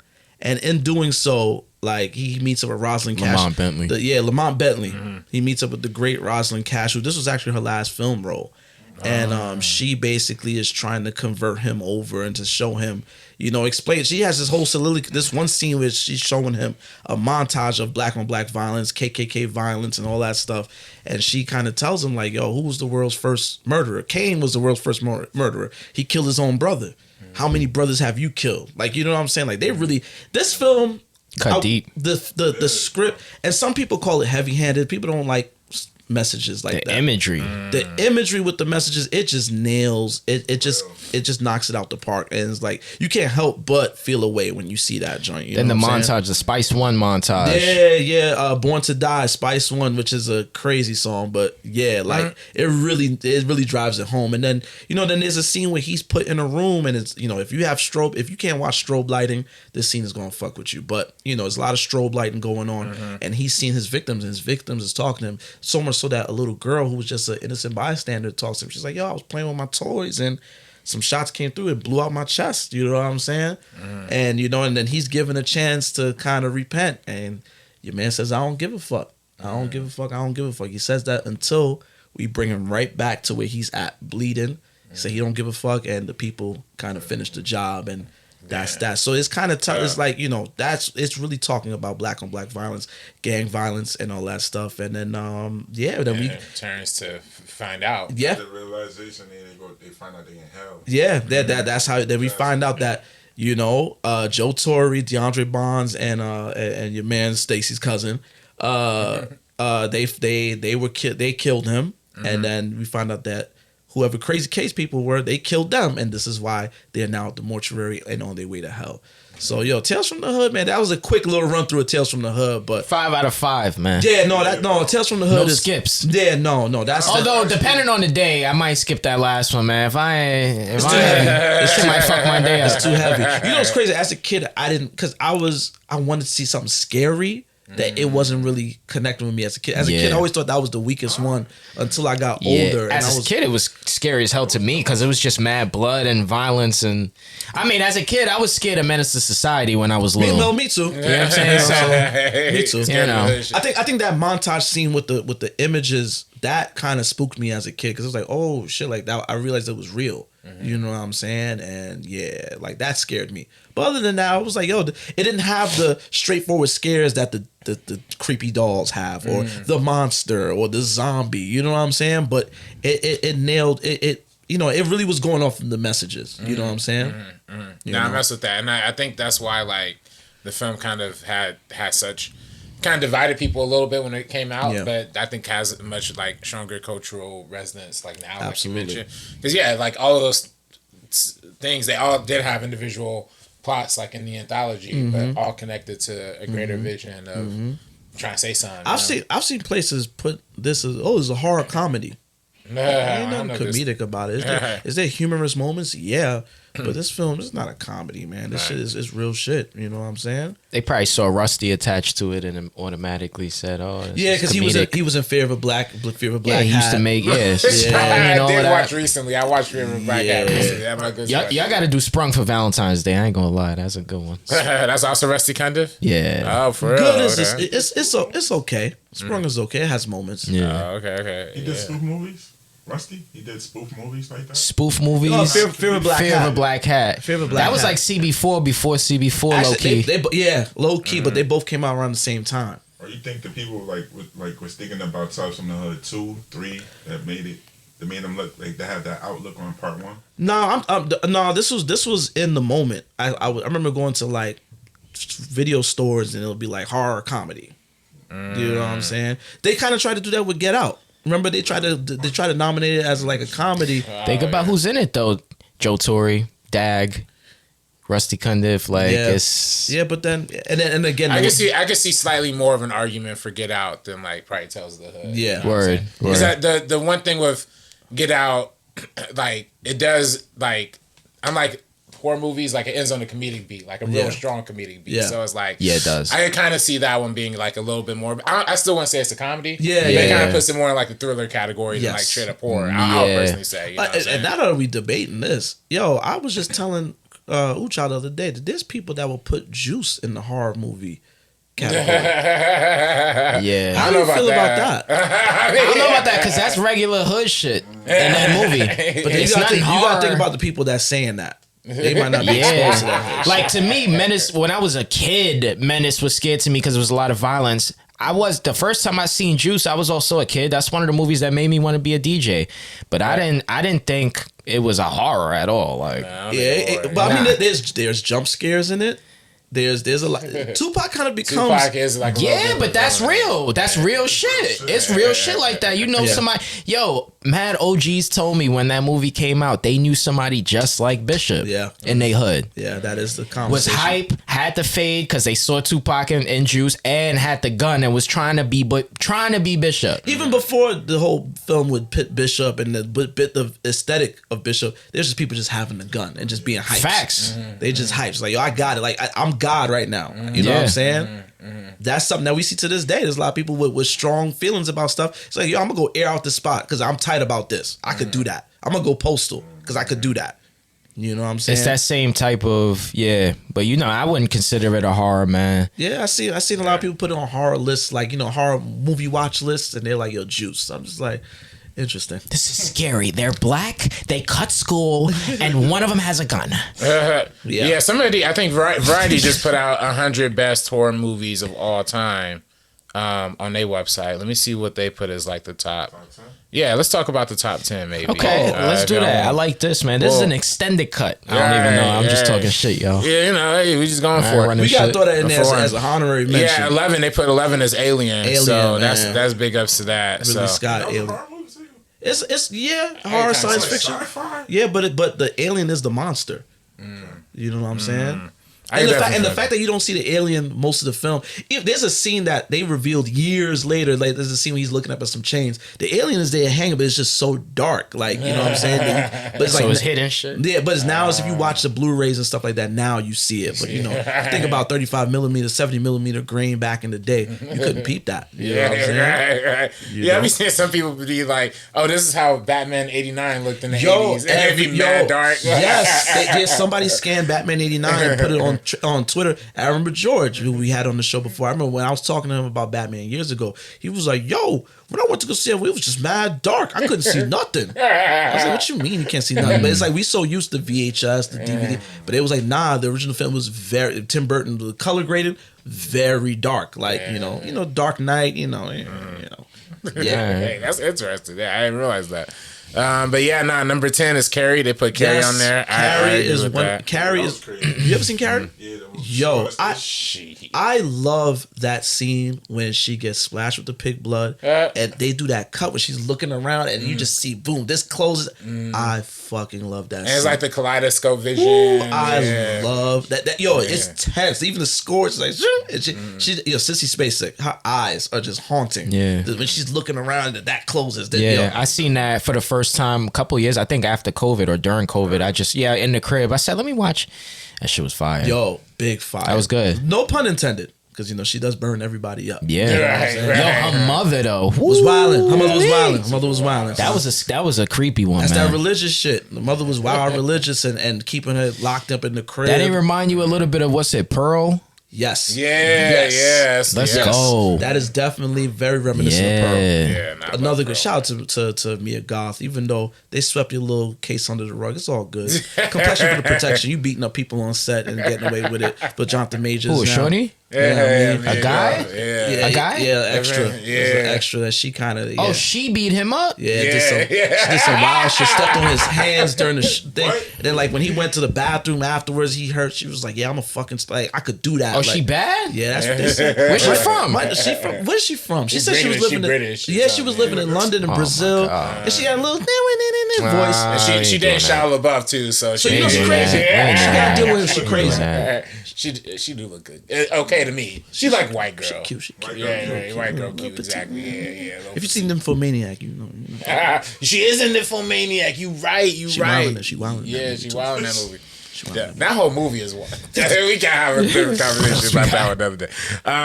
Number 9, Salo or 120 Days of Sodom. Yeah, 1975. That looks wicked. That one looks tough. And I know about Sodom and Gomorrah. That looks wicked. Yeah, just from the picture. There's mad men with no clothes on. It's just man with holding his mouth open. Right. So I think this one is actually, some people on Twitter is like a little bit more controversial, like if it's a horror movie or not. I think it's like based on like some World War II shit, and they like torturing like these people like type shit. Oh, so like so this is basically what we was doing to the Iraq people during in the early 2000s. We had the camp Guantanamo Bay. Guantanamo Bay, that's what it was. Had them butt ass on the thing, like they got trouble for that. That was sick. That documentary was crazy. Sick shit. But yeah, I guess this movie's about like the people, the victims of that shit. So I get that. Number 8, classic Frankenstein. Yeah, man. Shout out to Frank. That's mid. No. Before time out. For the times and shit. Time out. Has anybody son. watched Frankenstein? Fuck that. I didn't. Fuck that ain't the answer. Did you watch Frankenstein? No. It's all right. So you can't say that. Frankenstein. What niggas ain't scared of that, dog? Yo, back in the day, that shit freak people out. The man was quiet as hell. Niggas will pop Frankenstein. Niggas will pop Frankenstein. You know, back in the day when they top hats, they get scared and shit was like, oh. You know what I'm saying? You know, that shit scared the shit out of motherfuckers. You gotta think about you going back to your crib in 1931, like the milkman coming around, like, oh shit, I thought it was Frankenstein. Shit. You know what I mean? Oh shit. Audition. I heard. Audition. Shout out to 1999. them J horror films, yo. Them Japanese joints. Them shits be crazy. Yo, them shits be crazy. Y'all are sick. Y'all some sick people. Yeah, this one's about a woman doing some revenge against some dude who on some couch casting shit. She tried to get him back. Yeah, she getting him back. Yeah, Run that movie back. Run that movie back now. The Me Too version. What year was that? We need that. 1999. Yeah. Oh, wow. We need the Me Too edition on Steelbook Blu-ray, man. Yeah, we need that. We need Come that. on now. Number 6, absolute classic. This is a classic. Night of the Living Dead. This paved the way for the whole zombie horror joint. You know what I'm saying? George A. Romero, which he said that he casted a brother in the lead. Right. He didn't. It wasn't even supposed to be a racial analogy, but casted a brother in the lead, and the end of the film is haunting. The end of the film is haunting. The brother survives the zombie invasion, and there's a mob of white people that comes through, and when he's trying to get help, like, yo, I'm good, they pop him and throw him in the batch with the zombies and burn him up. And it's quiet. There's no, it is very Yo, that's good. That's some good shit right there. That's a raw movie right there. That's and literally came out the year that Martin Luther King was assassinated. I think they said when they was on the road taking the film, 'cause you know back in the day when you were an indie filmmaker, you had your film and you was taking it places to get it screened. You know, it was no mass distribution if you were an indie filmmaker. And I think they said they heard on the radio that Martin Luther King was murdered on their way to take the film somewhere. Dang. So it's like, yeah, yo, and like I said, it's haunting. When you leave the theater, it's just something for you to leave to think about. You know what I'm saying? Right. Yeah, definitely stood that's time. Number 6. Number 5, Rosemary's Baby. Rosemary's Baby. Yeah. The devil knocked her up, man. Yeah, that's another one. That's Mia Farrow, right? Mia Farrow, yeah. Devil knocked her up, and then she got with Woody Allen, who was just as evil. You know what I'm saying? In the movie? No, Woody Allen in real life. In life. Oh, yeah, fuck him. Yeah, diddling the kids. I saw him one time. This was like about 10 years ago. I seen him one time in New York. And he was moving old, bro. I'm like, what's her name? With his old daughter, right, his ex-daughter. Right, his ex-daughter. How you bag your daughter had to see? Well, you know, adopted, but still, like that was Mia Farrow's. That was her adopted child. Like, how you coming to life and now, you know what I'm saying? Yeah, she of age. Oh yeah, I gotta bag that. Super nasty. Sick. Shit, that's some sick shit. Yeah. Number 4. Back to number 4. This one's a little more arguable in terms of horror, but Jaws. You know, Jaws number 4. Listen, hey, yo. Are you going to the beach? Can you go to the beach and not think about a shark coming for your eyes? I personally seen a shark. I didn't ask you that. Shark. Oh, in Jersey, they got sharks in Jersey. But when you get in the water, do you think, damn, I hope a shark don't roll up on me? Horror. You're scared. There you go. There you go. Yeah, the shark is the monster of it. This invented the blockbuster too, by the way. This is the before Star Wars, before Batman '89. This was the blockbuster. This was the effects was fire at the time. It was, and it also was very, you know, it was technologically difficult to get the film made because Bruce the shark that was putting in the water, it was tweaking. You know what I'm saying? Spielberg was on the gun with this film. Like he was just kind of like, what? Nah, it was a mechanical joint, but that's why it was tripping when it was in the water. Yeah. You know, Spielberg, when he was making, he was like, yo, I think halfway into the film, he was like, yo, I don't know if I got a movie here. Like, you know what I'm saying? We blowing through the budget. This shark ain't working. You know what I'm saying? That's rough. So sometimes how the best movies are made, though, just forged through fire. Listen, man, movie making is hard work, man. Listen, you've never heard of a movie being shot without a hitch. Something always happens. Oh, it's always tricky. Something always happens, man. Always tricky. Oh, one of my favorites. Number 3, 1960s Psycho, Alfred Hitchcock. Psycho, one of the illest. This pretty much started the slasher horror film. You know what I'm saying? And Scream. Shout out to Wes Craven again. Scream is kind of pulled from this. You know, you had Janet Leigh, who was the mother of Jamie Lee Curtis. She was the big star at the time. You know, you have her in the beginning of the film. You think you're gonna follow Marion Crane, and you get her in the shower. I know me. I ain't gonna front. There be days I'm home alone. Yeah. I'll be in the shower. Like, yo, what's that? I hear something out there. Yo, and you know when you close your eyes, go wash it. It's like, yo, I hope nobody run up on me, son. Like, they gonna catch me in a bad time, man. You know what I'm saying? They catch me in a bad time. You know, I'm mad vulnerable right now. Yeah. Just like I don't want them to see all of this when they catch. You know what I mean? Like, just chill. Like, you catch me at a bad time right now. That shit. The scene when she's like just driving, like even just the iconic scene of just her driving through the rain, and then it's like pulling up to the motel. Is like, bro. How about when she stole the money? Oh yeah, and she's at the light and she see man's right looking at the window. Yeah, right. She kind of just stopped looking at her like she's like sick, like oh shit. Like, that guilt alone is hard. Yeah, you know what I'm saying. And Psycho also has the greatest trailer of all time. Yeah. With Alfred Hitchcock. It's the trailer is so dope. It's Alfred Hitchcock kind of. It's like it's very like he's just told this is the set of my film Psycho, and you know he's going through the set. It's like and he's like here's one of the rooms, but I can't show you that. It's too scary. Yeah, And it's like wait, but it's what? very lighthearted until he gets to the shower and he kind of goes and peels it back and then you know all of that. It's ill. It's ill. Yeah, that's a good trailer. And it's also Psycho's also the most written about movie of all time. Really, like, in terms of like how many articles, like press, like just psychoanalysis that people have done for that movie is the most like. Can I confess something? The first time I saw Psycho, I didn't see this film. I saw the '98 remake. Oh, the remake. First. Oh, interesting. With Vince Vaughn, right? Shot for Julianne shot. Moore, Right. and H. Right. Terrible. Yeah. Shot for shot. And then they was throwing, Gus Van Sant was throwing in some stuff, and it was just like, nah, this ain't working. Because back in their pay-per-view, when the film came out on pay-per-view, they were doing a double feature. If you ordered Psycho, the remake, you got the original as well. My grandmother used to work for Clearview Cinemas, which is owned by Cablevision. James Dolan out in New York, you know him. And she had the free pay-per-view, so that's how I was able to see it. I remember I was able to see it. That summer I was able to watch that in Woodstock '98. Oh, DMX on stage in front of mad people. You know what I'm saying? I got to see that too that summer. So dang, that's for crazy. Free. For free. Hey, Yeah. shit, man, G-Ma was hooking it up, man. Yeah, G-Ma hooked it up, bro. Man, I also gotta say too, you're talking about the shot where she was driving and then she sees homie. Tarantino, of course, took that shot in Pulp Fiction. He did it kind of as an homage, which I'm not mad at. Right. I'm not mad at the way he did that. Right. Unlike other examples. It's in the early years when it's still a little bit more original. That was in Ving Rhames? Yeah, with Ving Rhames when he pulled up. with Bruce Willis. And then Bruce Willis just jams on. This might be my number one horror movie, but it's number 2 on this list, but this might be my number 1. Oh, I was gonna say this better be on here. The Exorcist. The number 2 is Exorcist. 1973, The Exorcist.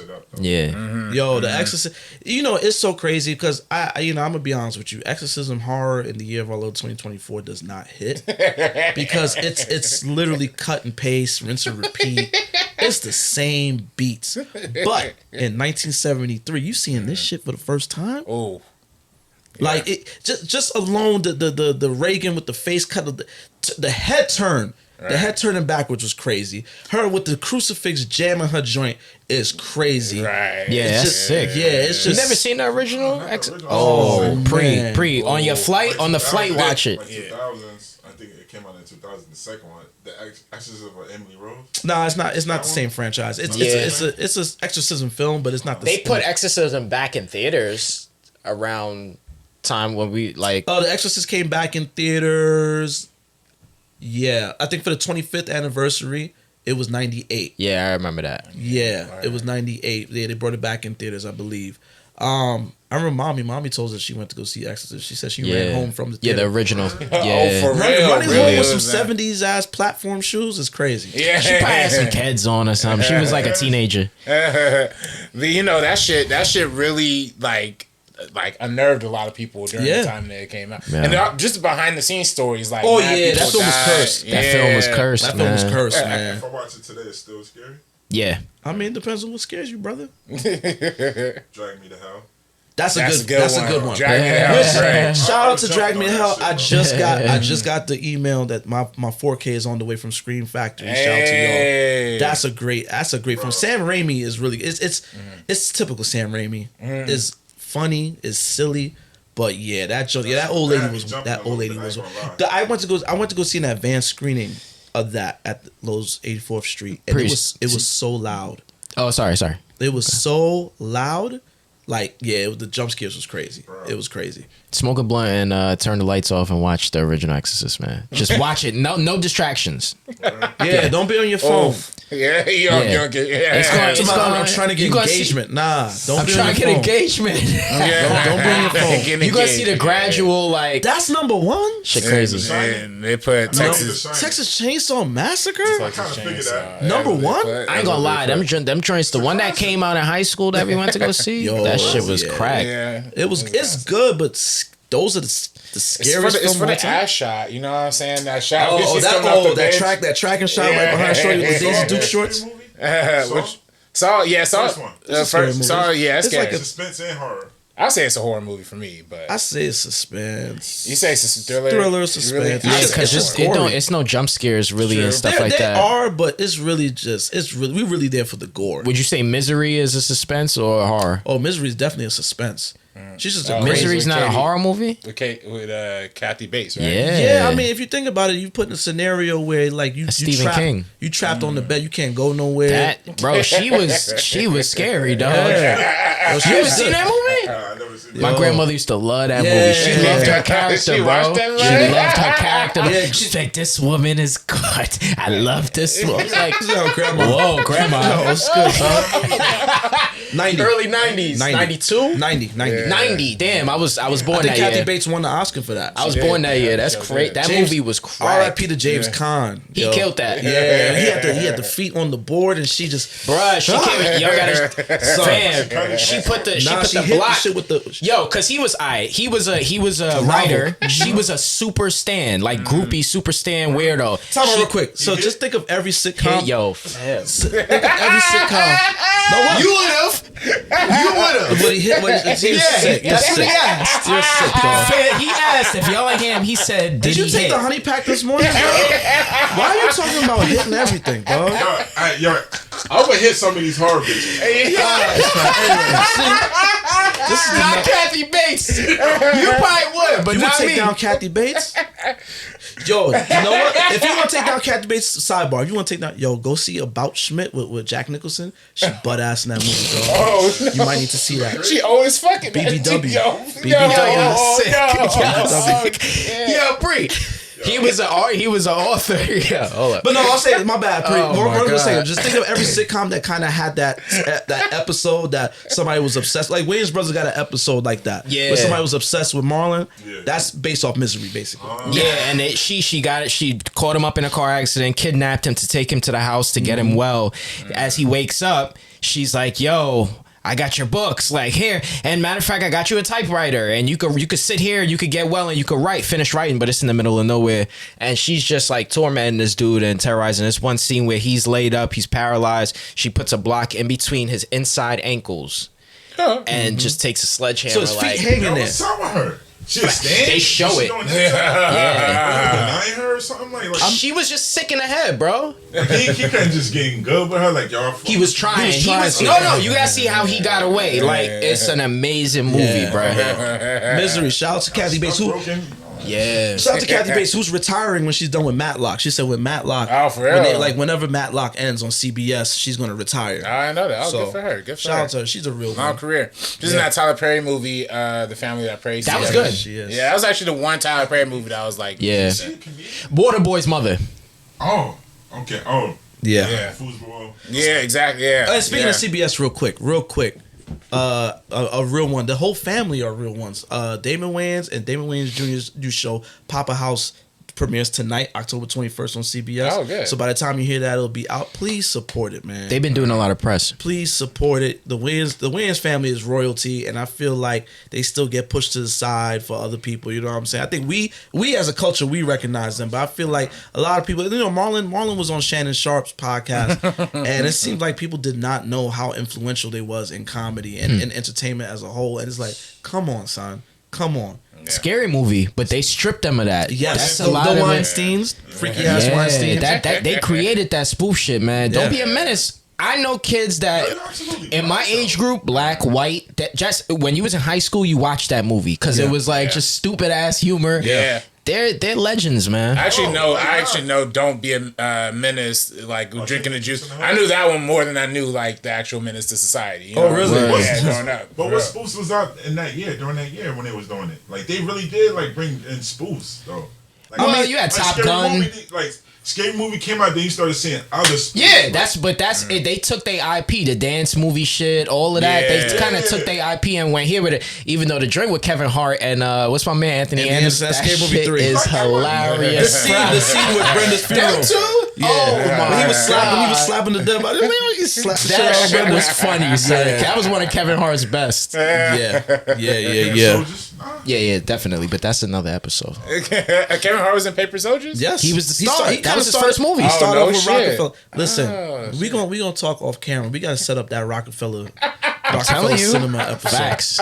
We gotta set And that I know up. Dame Dash was starting that many careers. Like Facts. Yeah, up, facts. man. He kind of did. He kind of did. He talks about it. He'll let you know. Yeah. Oh yeah, he will let you know. But yeah, no, sorry. Sidebar, check out Papa's House, please. I know CBS is where the old folks go, but just rough it out, man. We gotta support the Wayans. Keep the Wayans up there. You know what I'm saying? Definitely. You know? Yeah, they CBS Studios. They also behind Everybody Still Hates Chris, the cartoon. Oh yeah, I gotta check that out. That actually isn't bad. It's like it's all right. It's on Comedy Central. Yeah, and Paramount Plus, right? It's not even on Paramount Plus. Oh, really? Yeah, you gotta have cable to watch that. Oh, okay. So it's on TV. It's on TV. Yeah. Okay. But it's cool. I liked it though, man. I like that shit, and it's way better than what's that Good Times joint that they did. Oh my god! I heard that was okay. No, I heard I didn't watch it. I didn't like it. Huh? Yeah, they tried to update Good Times, make it a cartoon, but it's terrible. Yeah. It's terrible. What y'all wanted from it? I mean, no, but the trailer was bad enough. So I went into the first episode like, you know, trailers be like whatever. It's like let me go into it and see for myself. Right. And no, it was terrible. The first scene, the roaches is talking to him, like the roaches are a character talking to James. Like, oh god, it's on some PJs. The PJs. Yeah, PJs, but just a little bit more offensive, a little bit more. Huh? It's trying to be like. That's a very bleak outlook of black life. Put it that way. It basically tells us we ain't shit. It tells us we ain't shit. Like it's just like, yo, this is what y'all are, and this is what y'all gonna be. Yeah, y'all got the roaches basically live with you. That's your friends. Your baby is a drug dealer. That's what. The baby is a drug dealer. The Chappelle joint. The Chappelle basically, yeah. From Killing Him Softly, but with the baby was selling drugs. I'm selling drugs, nigga. The one redeeming character is the girl played by Masai. What's her name from Blackish? The young. Oh yeah, the little girl. But then she becomes like a junkie. Yeah, or something like that. For real? They got junkies in it. She's the woke character that becomes. That's sad. But it's done for comedy. It's supposed to be funny. No. And who's one of the producers on it? None other than Stephen Curry. Shoot good. All that is a portfolio play. Yo, give us this money, and that movie was involved in whatever investment he made. Shout out to Kobe, and this is one thing I did love that Kobe did, that he got a lot of ball players into entertainment. And I always say, I was like, yo, if you want some money on the side, like definitely get a production studio, invest in entertainment. That's where the money is at. Yeah, but not that. That was nasty. That shit was nasty. That was nasty. Steph Curry did have another decent show on Peacock that was like him with playing. Oh, him. He's playing himself. He was playing himself. Yeah, with this like white. It was really just about the white dude, and then like Steph Curry was like his childhood friend type shit. Yeah, I remember that one was okay. You know what I'm saying? Yeah, but that Good Times was no good. Good Times no bueno. But we gotta support shit like the Damon Wayans joint. Also, the Wonder Years. I sat in the crib one time and watched the new Wonder Years just because I'm like, yo, I owe it to myself. I watched the original Wonder Years. Let me see what this is about. Shout out Lee Daniels. You know, it looked good. It was good. Lee Daniels, he lent his name to it. I don't know how much else he did on it, but I'm glad he didn't. Shout out to him, man. He gave Dame his money back too. Yeah, after Dame had to. He gave Dame his money back. You see how he's pressing him? Yeah, you got to press him. You got to press niggas that owe you a mil. A mil, 2 mil, or something like that. If you gotta get pressed to give back a mil or two, no shout out to you, dog. But the way Dame played that was so Harlem. Yeah, he was so Harlem. Like, yo, you owe me money. You owe me money though. Where's my money? He was yelling okay, and someone sitting there all serene. Like, yeah. Yeah. I'm trying to hear the music. It was out. Yeah, it was outside. They was outside. There was at somebody's concert. It was like Patti LaBelle or something. He got it to him though. Crazy, man. Crazy. Oh shoot! But yeah, I don't know if y'all watched anything else. This I saw. That was pretty much what I saw. But now, what I'm looking forward to, I'm hearing a lot of Oscar talk about my brother, the GOAT, Denzel Washington, and Gladiator 2. The word is coming out that he might be in the talks for Oscar. Right? They saying like not even nominee. They saying win. Yeah, they say he might win. Yeah. Well, they started screening the film. They started screening. I got to see the original as an adult. I gotta watch the original, but I do want to see that. I fuss with the original. The original is epic, I know, but I only seen bits and pieces. Like we had the DVD when I was a kid, but I didn't get to finish it as an adult. There's something that showed during the Smile 2 trailers where they were driving through a neighborhood and the person was walking across the street with their head on fire. It was like one of those movies where it was a weird town. The monkey. The monkey. That's gonna be crack. Yeah, the monkey. Yeah, Perkins, my man that did Long Legs. Oscar Perkins. Oscar Perkins. That's some long leg shit. Smile started off like that though. Like Time out. Yes, Smile has somebody that. burning because if you've seen the first film, that's how the lead actress died in the first film. So the dude that caught the infection after the first film in the beginning of this film, he kind of saw her real quick. It was fucking with him, just like how it fucked with the main. It kind of fucked with him. He saw Rose on fire. She died like that. Spoiler.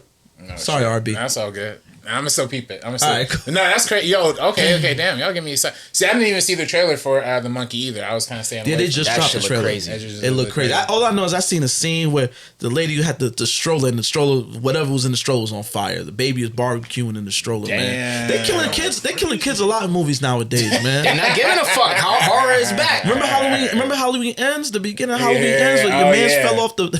Fell down the spiral. Yo, he rocked his shit. Fell off the shit. They bow. You know what I mean? Yeah. Then not Long Legs. Well, Long Legs, yeah, they was killing kids in that one. Wait, Halloween, that was in the beginning when they were in the bus? No, Halloween ends is when Corey was the character the film ended up following. He was babysitting the kid, and the kid was banging on the door. He was locked somewhere, and he was trying to get out the door. And when he swung it open, he hit the kid. The kid fell off the balcony and fell. And that's how the parents seen. That's how it sets up the Corey character that way. He kills the kids, so the whole town is like, you're a kid killer. That was a mistake, though. Huh? That was a mistake. It sounded like a mistake. Yeah, it was a mistake, but Right. And then then that's again, like we said in the last episode, Terrifier 3, which he's chopping up kids. Like it's like word. First scene. Because you said the little girl goes in the room, brother's like, get out my room. You see the little boy, get out my room. Now Art the Clown comes, he's like smiling, going. Where he came from? He came down the chimney. Santa Claus shit. So he came down, so Art is like smiling, going up the steps, looking crazy. The little girl's like watching him. He goes in the room, he peeks, like, oh, goes in there. So they don't show it, but the kid's like, hey, leave me alone. So then now when the mother goes in the room after Art kills the father, the mother goes in the room and you see the aftermath. You see the boy's head somewhere, you see his hand, you see his insides. Yo, shout out to Staten Island, man. Staten Island motherfuckers are crazy for making that. There's some cats from Staten Island that made that just indie on some shit. Oh, the Terrifier? Yeah. Oh, that's the Staten Island shit. Yeah. Shout out to New York, man. Hey. New York supremacy, man. New York gets it, man. We get to it. Yeah, 3 New Yorkers up in here, man. Yeah. Well, he from Jersey. He from Jersey. Oh, yeah. He from Patterson. You lean on me? Yeah. That's the town he from. Oh, for real? Was that real true? It's really bad. Like They used to call me, now they call me the Batman. Fucking Morgan Freeman. Morgan Freeman, bitch ass. Morgan Freeman. Fuck out of here, Morgan. You old ass. Yeah, man. He's not a real one. Oh, Morgan Freeman? No, he's not a real one. Morgan Freeman? Nope. Really? Nope. What's good with Morgan Freeman? He a nasty man. What? You Google it, man. Yeah. What do you do? smooth voice. We ain't gonna get. We probably shouldn't get into that here because we don't want to tarnish. You know. Yeah, he's also but, like 90. But I know personally some people who have accounts of some of his damage. Word. Yeah, you getting the scoop, man. I mean, that's all we're gonna tell you. That's it. I'll tell you after this. Yeah, we talk off the record. Morgan Freeman nasty. Fuck. Yeah. You like that? 21 Savage album, bro. Okay. Yeah, because everybody, his voice is, golden. Man, the greatest voice is Keith David, James Earl Jones. Keith David. Keith David. It's the dude from the insurance. Oh, Dennis Haysbert. From Wayne Texel? Yeah. Savannah. I have some insurance to sell you, Savannah. He's a good man. Yo. Why was we in theaters for that? Because mommy. God damn, I was 6. Mommy, you know what I mean? I don't think she had George yet, so she need a movie date. Or a babysitter. That too. Black woman was going up in that theater. It was like, yeah, girl. It was like, oh man. That's like being at a Klan rally. Black men, that's the equivalent of being at a Klan rally. Is watching Wayne Takes Hill. Because there was no brother in that film that was a good guy. That's a horror film. And it's so crazy because on the poster they all smiling. Should count on me. That shit got real. Yeah, then every brother in it was shit. Every brother in it was a bad guy. Even Wesley Snipes, who, he's falling in love with Angela Bassett. And as he's about to he's like, yeah, I have a wife. It's like, damn, she's dying. But then she still sleeps with him, like. Because that be happening. But anyway, you know what's crazy is the same dude who played a Sav in that movie played a Sav in Soul Food too. Oh, Michael Beach. Yeah, I don't like him. You know what I'm talking about. When he fucked I was hyped he got killed in the last song. It's like, yeah. When he fucked Shorty's the random cousin. Yeah. But it says something. Hold on, you don't blame him or the cousin though. She was coming. No, she came on, but come on, bro. You Vanessa should Williams? know. You should see it coming a mile away. Family, fuck my husband. Like, yo, Soul Food is good, man. Soul Food is a classic, man. We had a whole episode on Soul Food, y'all. Remember last Go Thanksgiving? back to that. Yeah, go back. Comment, subscribe, you know what I mean? Yo, do all that so we can read your comments. Go watch Soul Food and then watch that episode and then holla at us. You know, watch Soul Food. I always say like the She Hate Me episode slowly getting some views, man. Slowly stacking up. Yeah, man. People coming back to that too. To the guy who said the shit about Family Matters, go watch Soul Food with your bitch ass. Yeah. And go see what families really live through. Yeah, right. Nah, fucking cornball. Yeah, Family Matters ain't the black experience. Every black experience, motherfucker. Did I do that? We don't know no fucking Urkel in real life. Fuck that. And it's rock music. He's saying what? You heard the first song we heard of Soul Food was "I Like the Way You Work, Dude." They got the bag, and he was winding up the joint. Big Mama came in hating because the thought was at the wedding. She was, yo, what's the last time you watched that scene? She was backing it up. She was thick as hell. You can't be backing it up. That was Makai's ex, though? Yeah, at the wedding. I can see why she got the invite. I can see why she got the invite. Crazy. You know the version of Sophie don't tell you that she's the side joint. You know what I mean? They don't tell you.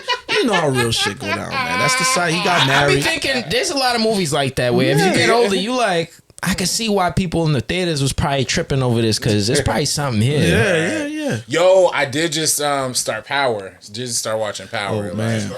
Yeah. That's your guy. Dev, this is for you, Dev. My boy Dev that listens. He wants me to watch Power so bad. And I'm just kind of like, I've caught it. There's been times I go to people's crib and I caught Power, and I'm just like, oh, this is interesting, but I never felt compelled to go home and watch it myself. Yeah, it's all right. What about BMF? Meech just got out. Nah, I got man, LeBron. Big Meech. You gotta relax. What are you doing? You gotta sit down. What did LeBron say? Wait, he probably was inspired by Big Meech. All right, but let me. All right, I'm gonna be that guy. He's free. I don't want to be that guy. Big Meech is home. I'm gonna go there. I don't want to be that guy. Go there. What's up? I want to be that guy. What happened? His mother dealt with addiction, and you bigging this dude up.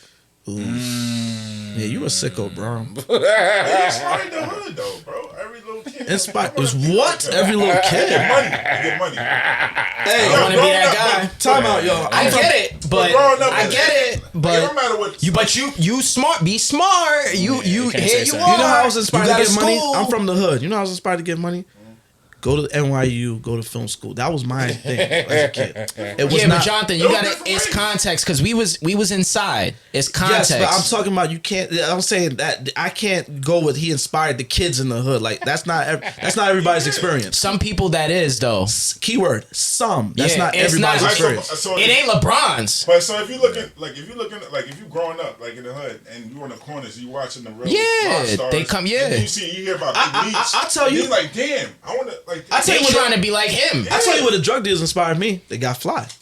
That's the first time I seen a pair of foams. That inspired me. I can't speak to Big. I didn't know about Big Meech until I was like a teenager. Honestly, I didn't know nothing about that life. Yeah, that's true. You know, I didn't know about. I didn't know it until I was like way older either. I didn't, and I don't need to know all that. I don't glorify big time drug dealers. Man. I love the story though. The story is really dope. Like the Meech story, they got to come out with a good doc. Now that he's out, his brother is out too. They got to do a good, sort of like what Mass Appeal did with the Supreme Team doc. You know, that was good. I always knew of that story being from New York, but breaking that joint down. And shout out to my man Khalil who worked on that. That was really well done, really well done. So I would love to see that from the Detroit upbringing of Meech, you know, and then transcending, getting to Miami and, you know, fucking around with Atlanta. Like that BMF thing was real. So LeBron, relax. You are you gotta be a little more responsible. You got a crazy platform. Like you gotta chill. Don't shout that out. Yeah, because bro, just have a seat though. Like let me ask you something. You almost a billionaire. Yeah. You have a crazy platform. Crazy. You got a influence. school for underprivileged kids and orphans in Akron, Ohio. Yeah, and you came up with your mother having an addiction. You gonna shout out people that was destroying the community? They was destroying it, but still building up at the same time. How to build up? It was dying properties for people, families. They were giving back, but here's the thing, and it's not on me to say how LeBron should feel about it. Yeah. I'm just saying the optics from an objective standpoint.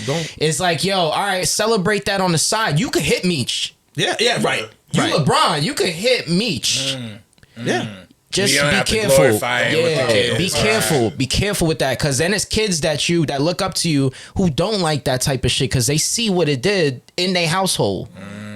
I'm just saying.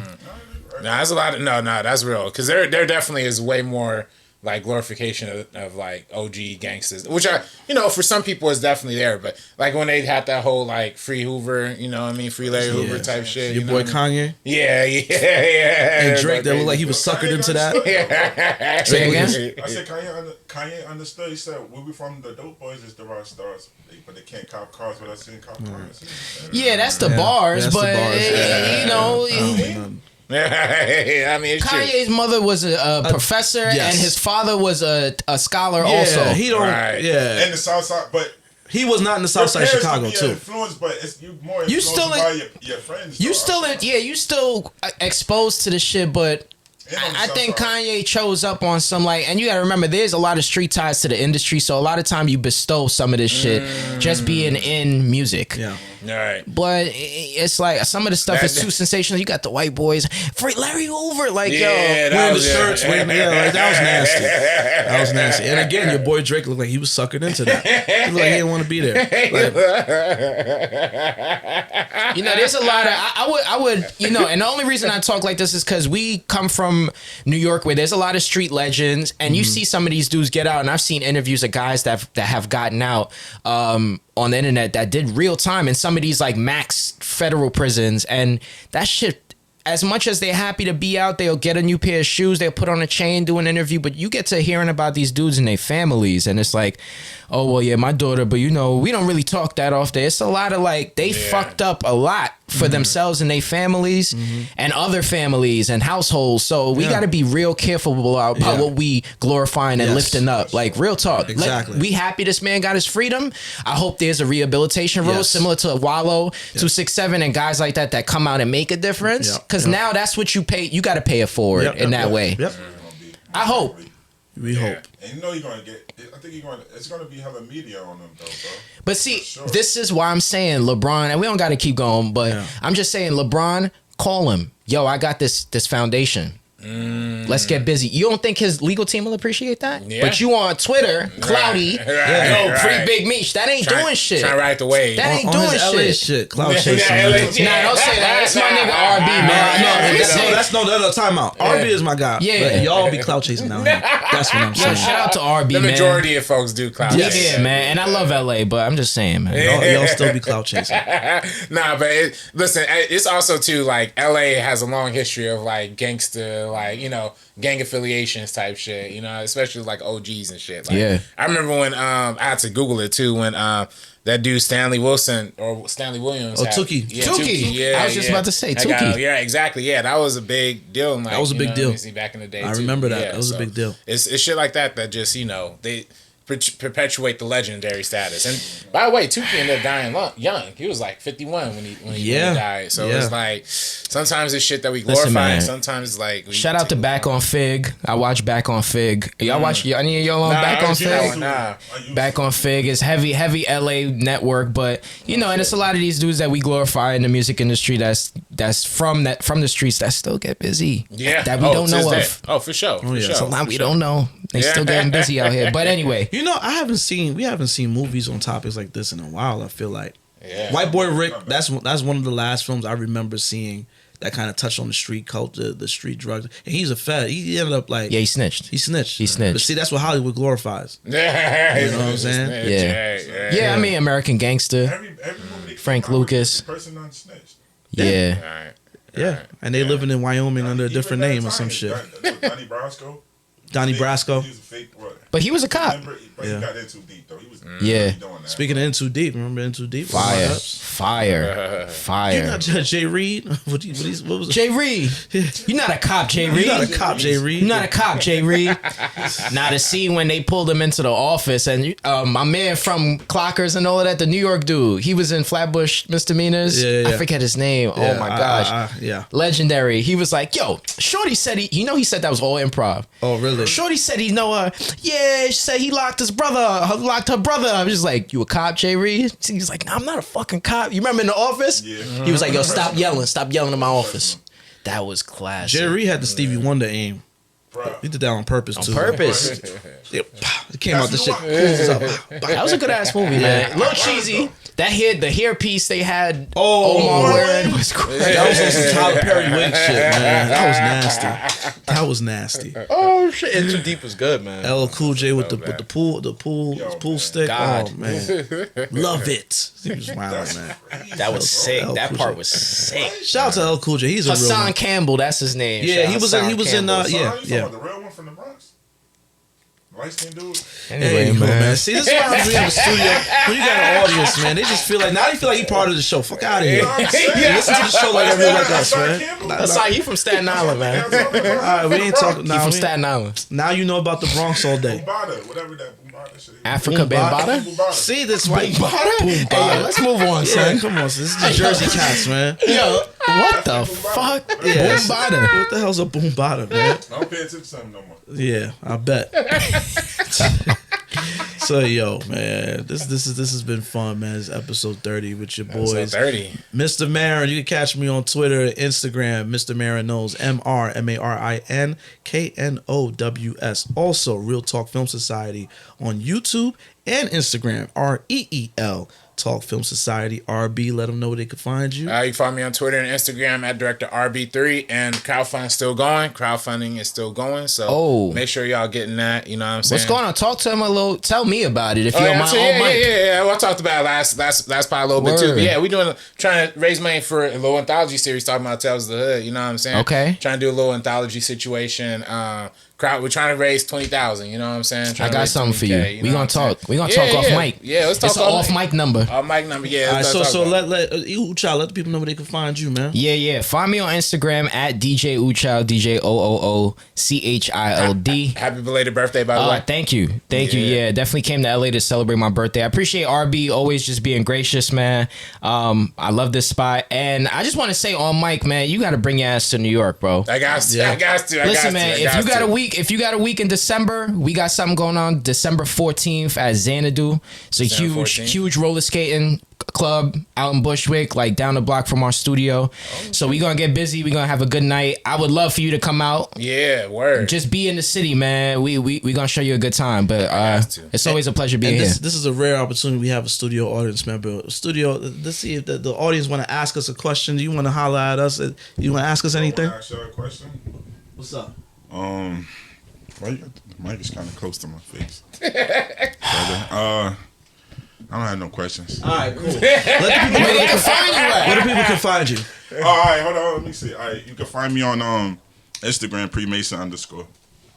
All right, you find Pre-Mason there, man. If he makes plans with you, he's probably gonna flake because he's a liar. That's crazy. He made it out here, though. He barely. He made it out. Yeah, really think he was out here, bro. I don't know where. Let me I tell you thought what you this got brother did. lost. Let me tell you. Now we on the mic. Now I got time to talk. The brother tells me he's coming out here, right? He said he bought a ticket. This example of a ticket is like a screenshot. You can tell it's cropped. Like he had it in his car. It was doctored. It didn't take up the whole screen. You know what this shit say? You know what this shit say? You know when you trying to buy something and they got the quantities next to it, and I had that next to it. Like, yeah, it's one ticket. It's like, yo, this is what is this, man? So then now the day of, I'm checking it on brothers. Like, yo, you on your flight? Yeah, nah. I'm here, I'm on time, but I can't get on, but I'm on time. It was a fuss answer. Like he was fussing, almost like he was annoyed. He was being ass, but he was in the middle of something. I asked him, I said, brother, when did you get to the airport? Nah, I was on time, but that's not the question I asked you. When did you get to the airport?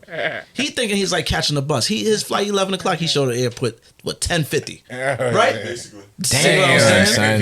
Like he's just gonna get on the. Then he's like, yo, I'm gonna have to go get another ticket, and it's just all this stuff. But either way, he's out here. He made it, bro. He made it. He made it. I like it though. I like it out here, bro. Yeah. LA, beautiful, man. Okay. I do gotta come out to New York, but Yeah, hell yeah. Don't listen to him. Dirty as hell. Just line up with Ask him what's in Patterson, New Jersey. What's in Patterson? Dominican mommies. Oh, Dominican okay, mommies. that's RB, don't. Ooh,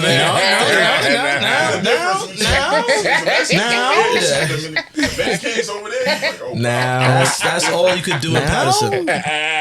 Dominican. That makes it mommies. worth it alone, huh? Yeah. But listen, you come to New York, no bullshit. We take you to Jersey. We take you to some cool shit in Jersey too. Oh, worse. You know what I'm gotta saying? see. You know what I'm saying? Yeah. Rats in New York.